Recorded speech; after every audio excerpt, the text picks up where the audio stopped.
हाल ही में आई एक रिपोर्ट में सामने आया कि पूरे देश में सबसे ज्यादा डेब्ट टू जीडीपी रेशो में हिमाचल का स्थान तीसरा है। डेब्ट टू जीडीपी रेशो का मतलब है कि किसी प्रदेश पर कितना ऋण है और वह अपने ऋण को चुकाने के लिए कितना उत्पादन करता है। और आसान भाषा में ये जितना कम होगा उतना अच्छा है। कम का अर्थ है कि प्रदेश अपनी देनदारी से अधिक उत्पादन कर रहा है। हिमाचल प्रदेश में ऐसा नहीं है। पूरे देश में सबसे ज्यादा ऋण में दबे प्रदेशों में हिमाचल प्रदेश का नंबर तीसरा है। यहाँ पार्लियामेंट की रिपोर्ट के अनुसार कर्जा 1,02,594 करोड़ का है, यानी 70 लाख आबादी मानी जाए तो हर हिमाचली पर 1,46,562 रुपए का कर्जा है।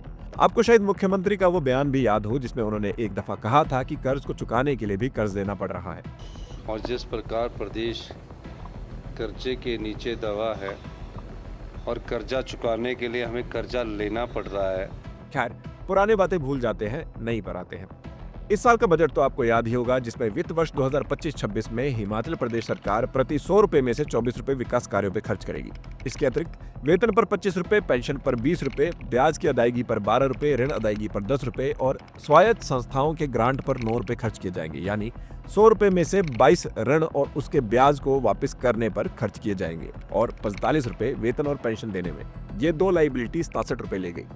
एनीहाउ, शायद आपको जानकारी हो कि वित्तीय वर्ष 2021-22 में प्रदेश की बेरोजगारी दर 4% और 2022-23 में 4.4% थी। 2023-24 में हिमाचल की बेरोजगारी दर बढ़कर 5.4% हो गई है। ये सरकारी आंकड़ा है और इसके साथ हम प्रदेश के बढ़ते कर्ज को तो आपको बता ही चुके हैं। बावजूद इसके प्रदेश के सब माननीयों द्वारा ध्वनि मत से जब अपनी सैलरी बढ़ाने की बात आई तो किसी ने उसके खिलाफ कुछ खास आवाज नहीं उठाई।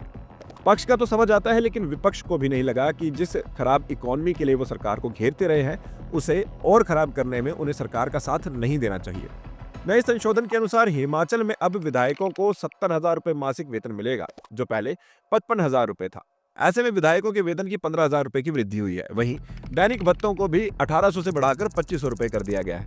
इसके अतिरिक्त निर्वाचन क्षेत्र भत्ते को 90,000 से बढ़ाकर 1,20,000 रुपए तक बढ़ा दिया गया है। वहीं ऑफिस भत्ते को 30,000 से बढ़ाकर 90,000 रुपए प्रति महीना कर दिया गया है। इस तरह से अब विधायकों को हर महीने 2,80,000 रुपए वेतन और भत्ते मिलेंगे, जो पहले 2,10,000 रुपए थे।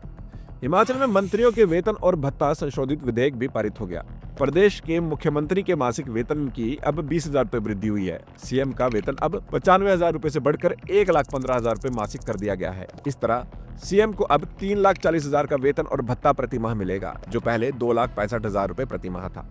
वहीं कैबिनेट मंत्री और विधानसभा अध्यक्ष के वेतन में भी 15,000 मासिक की बढ़ोतरी हुई है। अब मंत्री और विधानसभा स्पीकर का वेतन 80,000 रुपए से बढ़कर 95,000 कर दिया गया है। इसके अलावा विधानसभा उपाध्यक्ष के मासिक वेतन 75,000 से बढ़ाकर 92,000 प्रति महीना कर दिया गया है। विधानसभा उपाध्यक्ष के मासिक वेतन में 17,000 की बढ़ोतरी की गई है। वहीं इसी तरह से सत्कार भत्ते को 95,000 से बढ़ाकर 1,50,000 रुपए कर दिया गया है। ऐसे में अब मंत्रियों को 3,30,000 रुपए वेतन और भत्ता मिलेंगे, जो पहले 2,55,000 रुपए प्रति महीना था। हालांकि सरकार ने टेलीफोन, बिजली और पानी के बिलों के लिए दिए जाने वाले भत्तों को खत्म कर दिया है। यही नहीं, पूर्व विधायकों को दिए जाने वाले भी टेलीफोन भत्ते को खत्म कर दिया गया है। ऑलमोस्ट सभी माननीयों ने इसे समय के साथ आवश्यक बताया और कहा कि ये पहले हो जाना चाहिए था, और सच कहूं तो मैं इसके खिलाफ भी नहीं हूं। बस मन में एक प्रश्न था कि जब विपक्ष कहता है कि हिमाचल की माली हालत ठीक नहीं है, रिपोर्ट्स भी ये बता रही हैं, तो यहाँ उन्हें ये कैसे ठीक लगी? क्या वो नहीं जानते कि हिमाचल डेब्ट टू जीडीपी रेशो के अनुसार तीसरा सबसे कर्जदार राज्य है? क्या बढ़ती बेरोजगारी उन्हें नहीं दिखी? इंटरेस्टिंगली, दोनों पार्टीज के सोशल मीडिया वॉरियर्स भी इस पर ज्यादा कुछ नहीं कह रहे, और हम और आप जैसे जो कुछ कह भी रहे हैं सरकार को या विपक्ष को, शायद ही उससे फर्क पड़ता हो।